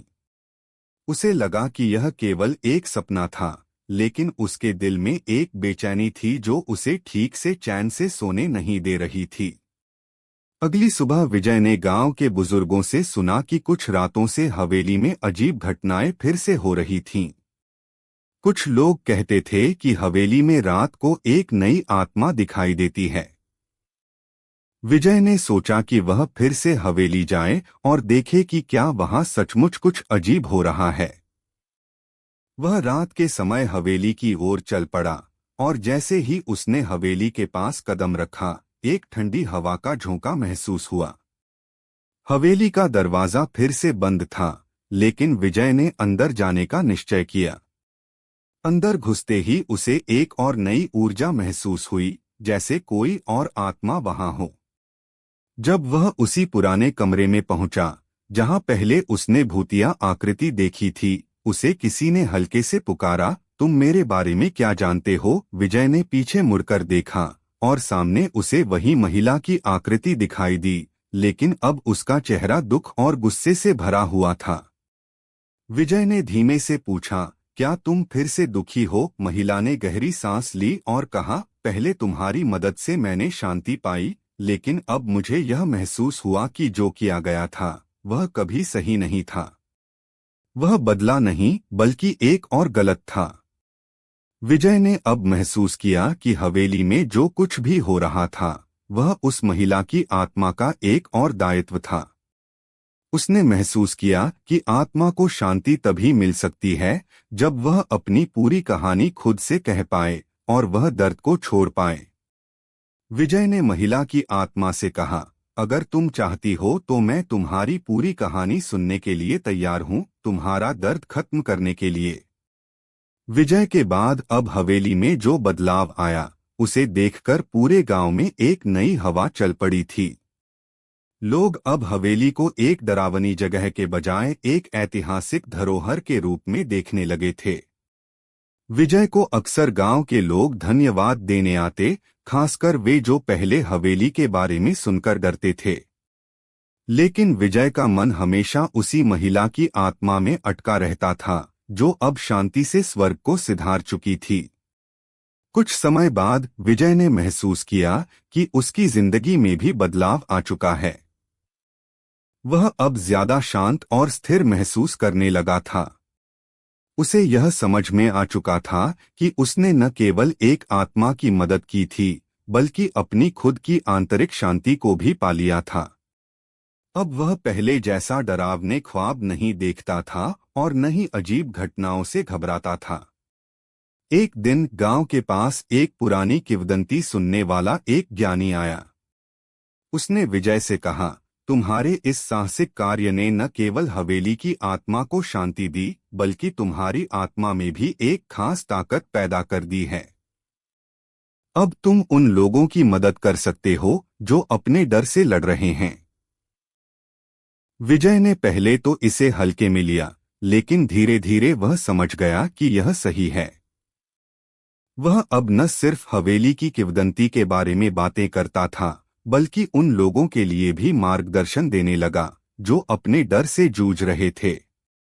वह उन लोगों को बताता कि डर केवल एक एहसास है जो अगर सही तरीके से समझा जाए तो वह भी खत्म हो सकता है। गांव में अब विजय का नाम केवल एक साहसी युवक के तौर पर नहीं, बल्कि एक हीरो के रूप में लिया जाता था, जिसने न केवल अपनी हिम्मत से हवेली को शांति दिलाई, बल्कि लोगों के दिलों से डर भी निकाल दिया। हवेली अब एक प्रतीक बन चुकी थी, जिसमें शांति और प्यार का माहौल था। किंतु विजय की कहानी यहाँ खत्म नहीं हुई। कुछ सालों बाद विजय ने खुद भी एक परिवार बसाया और अपनी पूरी जिंदगी उस गांव में बिताने का निर्णय लिया। वह हमेशा उन लोगों की मदद करता जो डर से जूझ रहे थे और उनके साथ अपने अनुभव साझा करता। उसे यह एहसास हो चुका था कि असली साहस डर से लड़ने में नहीं, बल्कि दूसरों की मदद करने में है। इस प्रकार हवेली की कहानी अब गांव की पहचान बन गई और विजय के नाम को हमेशा याद रखा गया। यह कहानी यह सिखाती है कि अगर हम अपने डर का सामना करें और दूसरों की मदद करने का प्रयास करें, तो न केवल हम खुद को शांति दिला सकते हैं, बल्कि दूसरों की जिंदगी में भी उजाला ला सकते हैं। विजय के जीवन में शांति और खुशी का समय धीरे धीरे बढ़ता गया। उसने जो कुछ भी अनुभव किया था, वह अब गांव के युवाओं को बताता था। वह उन्हें यह सिखाता था कि डर केवल हमारी मानसिकता का हिस्सा है और हम उसे पार कर सकते हैं, यदि हम अपनी आंतरिक ताकत और साहस पर विश्वास करें। विजय ने न सिर्फ खुद को बल्कि पूरे गांव को एक नई दिशा दी थी। हवेली जो कभी डर का प्रतीक थी, अब एक प्रेरणा बन चुकी थी। समय के साथ विजय का परिवार भी बढ़ने लगा और उसकी एक बेटी हुई, जिसका नाम उसने आशी रखा। विजय अपनी बेटी को हमेशा यही सिखाता, डर को कभी अपने ऊपर हावी मत होने देना और हमेशा सच्चाई की ओर चलना। उसकी बेटी भी उसका आदर्श बन गई और गांव में बच्चों को यह सिखाती कि डर से लड़ने के लिए सबसे जरूरी चीज है समझ और साहस। एक दिन गांव में एक बड़ा उत्सव मनाया जा रहा था। विजय और उसका परिवार भी उत्सव में भाग लेने के लिए तैयार हो रहे थे। उत्सव के दौरान गांव में एक नई पीढ़ी की कहानी सुनाई जा रही थी, विजय की कहानी। अब हवेली को लेकर कोई भी डर नहीं था, बल्कि वह एक स्थल बन गई थी जहां लोग शांति और सुकून महसूस करते थे। लोग वहां आते, अपनी चिंताओं और डर को छोड़कर आराम करते थे और विजय की कहानी को सुनते थे। लेकिन एक दिन गांव में कुछ अजीब सा हुआ। एक नई रिपोर्ट आई कि हवेली के पास कुछ नई घटनाएं घटित हो रही हैं। पहले की तरह अजीब आवाजें और कभी-कभी किसी की हल्की सी आकृति दिखाई देती।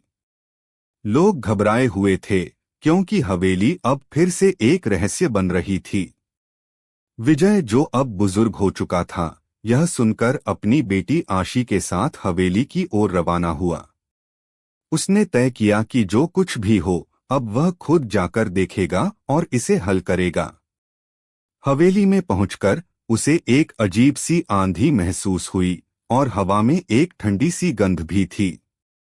लेकिन विजय का दिल अब पहले जैसा डर से भर नहीं था। उसने अपनी बेटी से कहा, इस बार हम सब मिलकर यह रहस्य सुलझाएंगे। हवेली के भीतर कदम रखते ही विजय को वह पुरानी आत्मा महसूस हुई। लेकिन यह आत्मा पहले जैसी नहीं थी। उसकी आंखों में गुस्सा नहीं, बल्कि एक तरह की हल्की सी उलझन थी। विजय ने धीरे से कहा, क्या तुम अभी भी यहाँ हो? हम तुम्हारी मदद कर सकते हैं। तभी एक और रहस्य सामने आया।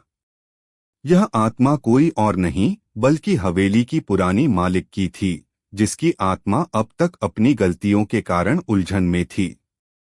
विजय ने अपनी आशीर्वाद की ताकत का उपयोग किया और उस आत्मा से कहा, तुम्हारी यात्रा अब खत्म हो चुकी है, अब शांति पाओ। यह सुनकर वह आत्मा धीरे धीरे गायब हो गई और हवेली का वातावरण फिर से शांत हो गया। विजय और आशी ने राहत की सांस ली और गांव लौट आए। इस घटना के बाद विजय की कहानी और भी मजबूत हो गई। अब हवेली न केवल एक रहस्य था, बल्कि वह आत्माओं की शांति और पुनः जन्म की प्रतीक बन गई थी। विजय और उसका परिवार हमेशा के लिए गांव में प्रेरणा का स्रोत बन गए और उनकी कहानी सदा सुनाई जाती रही। यह कहानी यह सिखाती है कि हर डर का सामना किया जा सकता है, लेकिन हमें अपने दिल में सत्य और साहस रखना चाहिए। सिर्फ एक मजबूत इरादा और थोड़ी सी मदद से हम किसी भी रहस्य या आत्मा को शांति दे सकते हैं। लेकिन एक दिन गांव में कुछ अजीब सा हुआ। एक नई रिपोर्ट आई कि हवेली के पास कुछ नई घटनाएं घटित हो रही हैं। पहले की तरह अजीब आवाजें और कभी कभी किसी की हल्की सी आकृति दिखाई देती। लोग घबराए हुए थे क्योंकि हवेली अब फिर से एक रहस्य बन रही थी। विजय, जो अब बुजुर्ग हो चुका था, यह सुनकर अपनी बेटी आशी के साथ हवेली की ओर रवाना हुआ। उसने तय किया कि जो कुछ भी हो, अब वह खुद जाकर देखेगा और इसे हल करेगा। हवेली में पहुंचकर उसे एक अजीब सी आंधी महसूस हुई और हवा में एक ठंडी सी गंध भी थी। लेकिन विजय का दिल अब पहले जैसा डर से भर नहीं था। उसने अपनी बेटी से कहा, इस बार हम सब मिलकर यह रहस्य सुलझाएंगे। हवेली के भीतर कदम रखते ही विजय को वह पुरानी आत्मा महसूस हुई। लेकिन यह आत्मा पहले जैसी नहीं थी। उसकी आंखों में गुस्सा नहीं, बल्कि एक तरह की हल्की सी उलझन थी। विजय ने धीरे से कहा, क्या तुम अभी भी यहाँ हो? हम तुम्हारी मदद कर सकते हैं। तभी एक और रहस्य सामने आया।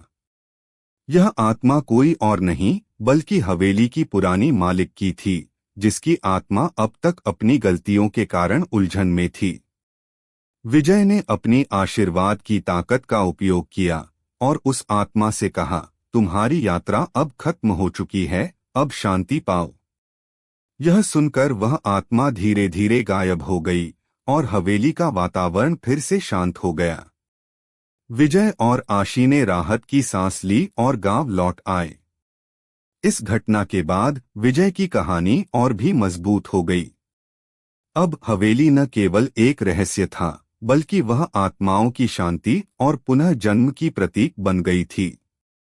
विजय और उसका परिवार हमेशा के लिए गांव में प्रेरणा का स्रोत बन गए और उनकी कहानी सदा सुनाई जाती रही।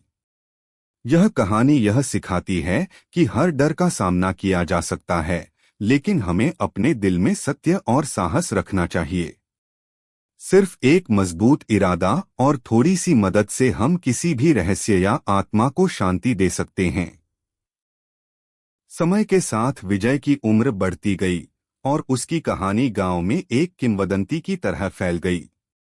अब वह वृद्ध हो चुका था, लेकिन उसकी आंखों में वही चमक और साहस था जो हमेशा से था।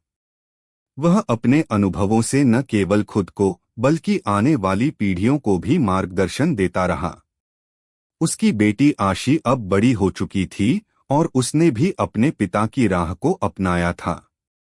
आशी ने विजय की तरह ही लोगों की मदद करना शुरू किया, खासकर उन लोगों की जो अपने डर और मानसिक समस्याओं से जूझ रहे थे। गांव में अब हवेली को एक तरह से आशीर्वाद की जगह मान लिया गया था। लोग यहाँ शांति पाने के लिए आते थे और हवेली में दिन भर हलचल रहती थी, लेकिन अब यह हलचल किसी डर या भय की वजह से नहीं, बल्कि सकारात्मक ऊर्जा और शांति की वजह से थी। हवेली ने अपनी भयावहता को पीछे छोड़ दिया था और अब एक संजीवनी के रूप में उभरकर सामने आई थी। लेकिन एक दिन आशी को एक और चुनौती का सामना करना पड़ा। गांव में एक नई तरह की अफवाह फैलने लगी।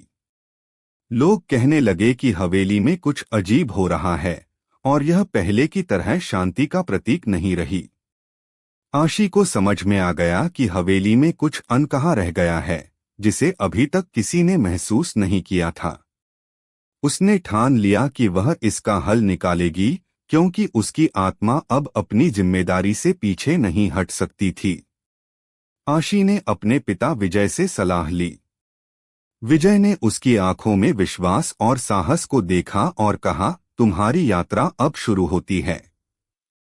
वह शक्ति और शांति तुम में है जो हम दोनों ने मिलकर हासिल की थी। अब तुम्हें इसे और भी आगे बढ़ाना है। आशी ने हवेली का दौरा करना शुरू किया। वह जानती थी कि हवेली में केवल एक बाहरी परिवर्तन नहीं हुआ था, बल्कि कुछ अंदर भी बदल चुका था। जैसे ही वह हवेली के पास पहुंची, उसने महसूस किया कि हवा में एक हल्का सा कंपन है, जैसे कोई पुराने समय से आए भूतपूर्व संघर्ष की आवाज सुनाई दे रही हो। हवेली में कदम रखते ही उसे महसूस हुआ कि यह समस्या किसी और आत्मा की नहीं, बल्कि हवेली से जुड़े कुछ पुराने काले रहस्यों की थी। वह उन सभी पुराने दस्तावेजों और कागजातों को फिर से खंगालने लगी जो विजय ने पहले खोजे थे। एक दिन उसने एक बेहद पुराना कागज पाया जिसमें हवेली के मालिकों के बारे में एक और रहस्य छिपा हुआ था। यह कागज एक चेतावनी था जिसमें लिखा था कि हवेली की असली शांति तभी स्थापित हो सकती है जब उसके पुराने मालिकों द्वारा किए गए अपराधों को पूरी तरह से उजागर किया जाएगा। आशी ने उस पुराने कागज को पढ़ा और यह समझने की कोशिश की कि उसे क्या करना चाहिए। अब उसे समझ में आया कि केवल भूतिया आत्माओं से निपटना ही जरूरी नहीं था, बल्कि हवेली के पुराने मालिकों के द्वारा किए गए जुल्मों का हिसाब भी देना होगा, ताकि हवेली से पूरी तरह से अंधेरा हट सके और शांति का प्रकाश स्थायी हो सके। वह फिर से हवेली के अंदर गई और उसने उन सभी भूतिया आत्माओं से संवाद किया जो अब तक वहां मौजूद थीं। आशी ने उन्हें बताया कि अब उनका समय खत्म हो चुका है और वह खुद को शांति की ओर ले जा सकती हैं, अगर वे अपने किए गए कर्मों के बारे में खेद और पश्चाताप व्यक्त करें। शिकंजी का स्वाद। एक प्रोफेसर क्लास ले रहे थे। क्लास के सभी छात्र बड़ी ही रुचि से उनके लेक्चर को सुन रहे थे। उनके पूछे गए सवालों के जवाब दे रहे थे। लेकिन उन छात्रों के बीच कक्षा में एक छात्र ऐसा भी था जो चुपचाप और गुमसुम बैठा हुआ था। प्रोफेसर ने पहले ही दिन उस छात्र को नोटिस कर लिया, लेकिन कुछ नहीं बोले। लेकिन जब 4-5 दिन तक ऐसा ही चला तो उन्होंने उस छात्र को क्लास के बाद अपने केबिन में बुलवाया और पूछा, तुम हर समय उदास रहते हो? क्लास में अकेले और चुपचाप बैठे रहते हो? लेक्चर पर भी ध्यान नहीं देते? क्या बात है? कुछ परेशानी है क्या? सर, वो छात्र कुछ हिचकिचाते हुए बोला, मेरे अतीत में कुछ ऐसा हुआ है जिसकी वजह से मैं परेशान रहता हूं। समझ नहीं आता क्या करूं। प्रोफेसर भले व्यक्ति थे। उन्होंने उस छात्र को शाम को अपने घर पर बुलवाया। शाम को जब छात्र प्रोफेसर के घर पहुंचा तो प्रोफेसर ने उसे अंदर बुलाकर बैठाया। फिर स्वयं किचन में चले गए और शिकंजी बनाने लगे। उन्होंने जानबूझकर शिकंजी में ज्यादा नमक डाल दिया। फिर किचन से बाहर आकर शिकंजी का गिलास छात्र को देकर कहा, ये लो शिकंजी पियो। छात्र ने गिलास हाथ में लेकर जैसे ही एक घूंट लिया, अधिक नमक के स्वाद के कारण उसका मुंह अजीब सा बन गया। यह देख प्रोफेसर ने पूछा, क्या हुआ? शिकंजी पसंद नहीं आई? नहीं सर, ऐसी बात नहीं है। बस शिकंजी में नमक थोड़ा ज्यादा है। छात्र बोला, अरे अब तो ये बेकार हो गया। लाओ गिलास मुझे दो, मैं इसे फेंक देता हूं। प्रोफेसर ने छात्र से गिलास लेने के लिए अपना हाथ बढ़ाया, लेकिन छात्र ने मना करते हुए कहा, नहीं सर, बस नमक ही तो ज्यादा है। थोड़ी चीनी और मिलाएंगे तो स्वाद ठीक हो जाएगा। यह बात सुन प्रोफेसर गंभीर हो गए और बोले, सही कहा तुमने। अब इसे समझ भी जाओ। ये शिकंजी तुम्हारी जिंदगी है। इसमें घुला अधिक नमक तुम्हारे अतीत के बुरे अनुभव हैं। जैसे नमक को शिकंजी से बाहर नहीं निकाल सकते, वैसे ही उन बुरे अनुभवों को भी जीवन से अलग नहीं कर सकते। वे बुरे अनुभव भी जीवन का हिस्सा ही हैं। लेकिन जिस तरह हम चीनी घोलकर शिकंजी का स्वाद बदल सकते हैं, वैसे ही बुरे अनुभवों को भूलने के लिए जीवन में मिठास तो घोलनी पड़ेगी ना। इसलिए मैं चाहता हूं कि तुम अब अपने जीवन में मिठास घोलो। प्रोफेसर की बात छात्र समझ गया और उसने निश्चय किया कि अब वह बीती बातों से परेशान नहीं होगा। सीख।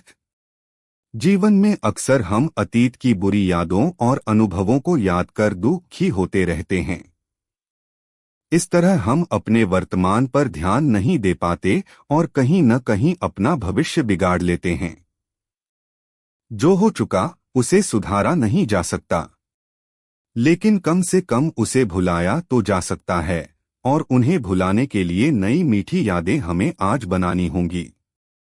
जीवन में मीठे और खुशनुमा लम्हों को लाइए, तभी तो जीवन में मिठास आएगी। शार्क और चारा मछलियां। अपने शोध के दौरान एक समुद्री जीव विज्ञानी ने पानी से भरे एक बड़े टैंक में शार्क को डाला। कुछ देर बाद उसने उसमें कुछ चारा मछलियां डाल दी। चारा मछलियों को देखते ही शार्क तुरंत तैरकर उनकी ओर गई और उन पर हमला कर उन्हें खा लिया। समुद्री जीव विज्ञानी ने कुछ और चारा मछलियां, बेट फिशेस, टैंक में डालीं और वे भी तुरंत शार्क का आहार बन गईं। अब समुद्री जीव विज्ञानी ने एक कांच का मजबूत पारदर्शी टुकड़ा उस टैंक के बीचों बीच डाल दिया। अब टैंक दो भागों में बंट चुका था। एक भाग में शार्क थी, दूसरे भाग में उसने कुछ चारा मछली डाल दी। विभाजक पारदर्शी कांच से शार्क चारा मछलियों को देख सकती थी। चारा मछलियों के देख शार्क फिर से उन पर हमला करने के लिए उस ओर तैरी, लेकिन कांच के विभाजक टुकड़े से टकरा कर रह गई। उसने फिर से कोशिश की, लेकिन कांच के टुकड़े के कारण वह चारा मछलियों तक नहीं पहुंच सकी। शार्क ने दर्जनों बार पूरी आक्रामकता के साथ चारा मछलियों पर हमला करने की कोशिश की, लेकिन बीच में कांच का टुकड़ा आ जाने के कारण वह असफल रही। कई दिनों तक शार्क उन कांच के विभाजक के पार जाने का प्रयास करती रही, लेकिन सफल न हो सकी। अंततः थक हार कर उसने एक दिन हमला करना छोड़ दिया और टैंक के अपने भाग में रहने लगी। कुछ दिनों बाद समुद्री जीव विज्ञानी ने टैंक से वह कांच का विभाजक हटा दिया, लेकिन शार्क ने कभी उन चारा मछलियों पर हमला नहीं किया, क्योंकि एक काल्पनिक विभाजक उसके दिमाग में बस चुका था और उसने सोच लिया था कि वह उसे पार नहीं कर सकती। सीख। जीवन में असफलता का सामना करते करते कई बार हम अंदर से टूट जाते हैं और हार मान लेते हैं। हम सोच लेते हैं कि अब चाहे कितनी भी कोशिश कर लें, सफलता हासिल करना नामुमकिन है, और उसके बाद हम कभी कोशिश ही नहीं करते, जबकि सफलता प्राप्ति के लिए अनवरत प्रयास आवश्यक है। परिस्थितियां बदलती रहती हैं, इसलिए अतीत की असफलता को दिमाग पर हावी न होने दें और पूरी लगन से फिर मेहनत करें। सफलता आपके कदम चूमेगी। राक्षस का भय। एक नगर में भद्रसेन नाम का राजा रहता था। उसकी कन्या रत्नवती बहुत रूपवती थी। उसे हर समय यही डर रहता था कि कोई राक्षस उसका अपहरण न कर ले। उसके महल के चारों ओर पहरा रहता था, फिर भी वह सदा डर से कांपती रहती थी। रात के समय उसका डर और भी बढ़ जाता था। एक रात एक राक्षस पहरेदारों की नजर बचाकर रत्नवती के घर में घुस गया। घर के एक अंधेरे कोने में जब वह छिपा हुआ था तो उसने सुना कि रत्नवती अपनी एक सहेली से कह रही है, यह दुष्ट विकाल मुझे हर समय परेशान करता है, इसका कोई उपाय कर। राजकुमारी के मुख से यह सुनकर राक्षस ने सोचा कि अवश्य ही विकाल नाम का कोई दूसरा राक्षस होगा, जिससे राजकुमारी इतनी डरती है। किसी तरह यह जानना चाहिए कि वह कैसा है, कितना बलशाली है। यह सोचकर वह घोड़े का रूप धारण करके अश्वशाला में जा छिपा। उसी रात कुछ देर बाद एक चोर उस राजमहल में आया। वह वहां घोड़ों की चोरी के लिए ही आया था। अश्वशाला में जाकर उसने घोड़ों की देखभाल की और अश्वरूपी राक्षस को ही सबसे सुंदर घोड़ा देखकर वह उसकी पिठ पर चढ़ गया। अश्वरूपी राक्षस ने समझा कि अवश्यमेव यह व्यक्ति ही विकाल राक्षस है और मुझे पहचान कर मेरी हत्या के लिए ही यह मेरी पीठ पर चढ़ा है। किंतु अब कोई चारा नहीं था। उसके मुख में लगाम पड़ चुकी थी। चोर के हाथ में चाबुक थी। चाबुक लगते ही वह भाग खड़ा हुआ। कुछ दूर जाकर चोर ने उसे ठहरने के लिए लगाम खींची, लेकिन घोड़ा भागता ही गया। उसका वेग कम होने के स्थान पर बढ़ता ही गया। तब चोर के मन में शंका हुई, यह घोड़ा नहीं बल्कि घोड़े की सूरत में कोई राक्षस है जो मुझे मारना चाहता है। किसी उबड़खाबड़ जगह पर ले जाकर यह मुझे पटक देगा।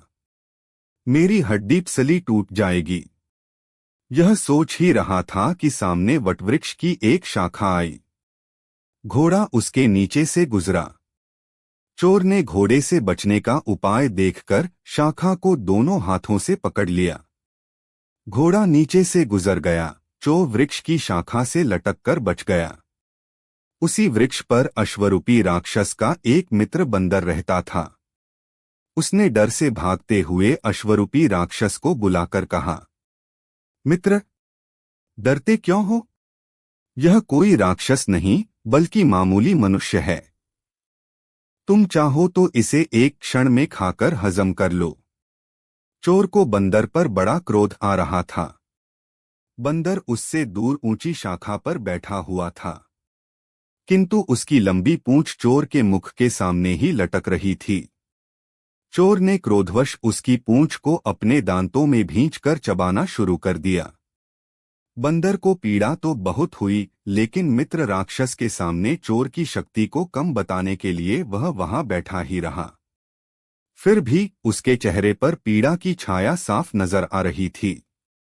उसे देखकर राक्षस ने कहा, मित्र, चाहे तुम कुछ ही कहो, किंतु तुम्हारा चेहरा कह रहा है कि तुम विकाल राक्षस के पंजे में आ गए हो।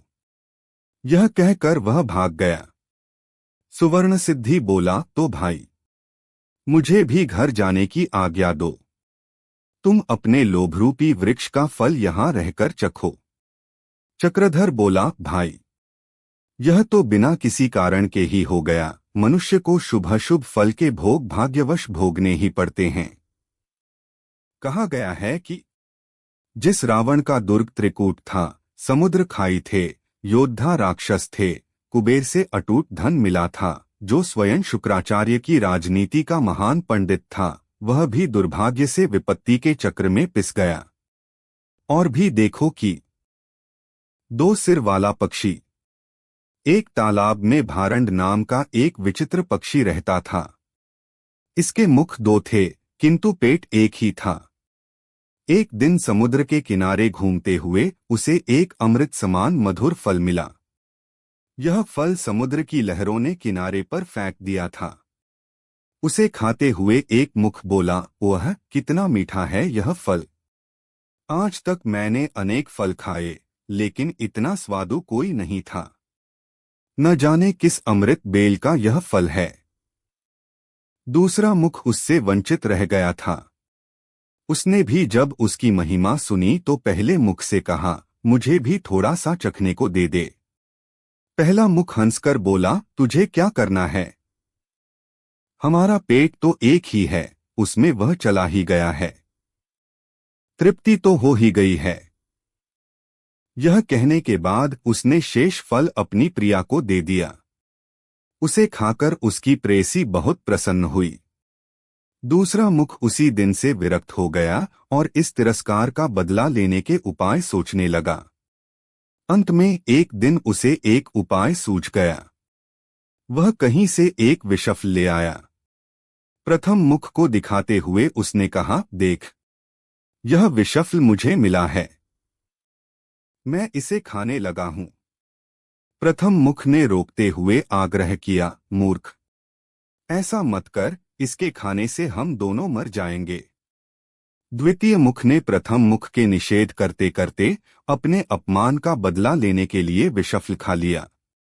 परिणाम यह हुआ कि दोनों मुखों वाला पक्षी मर गया।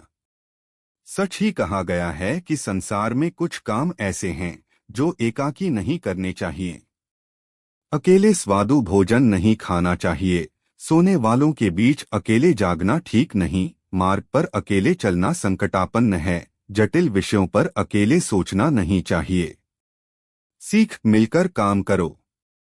सुवर्ण सिद्धि ने कहा, इसी पर मैंने कहा कि एक पेट और दो कंठ वाले इत्यादि। चक्रधर ने कहा, भाई, सच है। तुम घर जा सकते हो, परंतु अकेले मत जाना। कहा गया है कि अकेले कोई स्वाद नहीं लेना चाहिए, अकेले सोकर जागना नहीं चाहिए अकेले रास्ता नहीं चलना चाहिए तथा अकेले अर्थ चिंता नहीं करनी चाहिए। और भी दूसरा, कायर पुरुष ही क्यों न हो पर साथी होने से वह भी कल्याणकारक होता है। केकड़े ने भी दूसरा साथी बनकर जीवन की रक्षा की। सुवर्ण सिद्धि बोला, यह कैसे?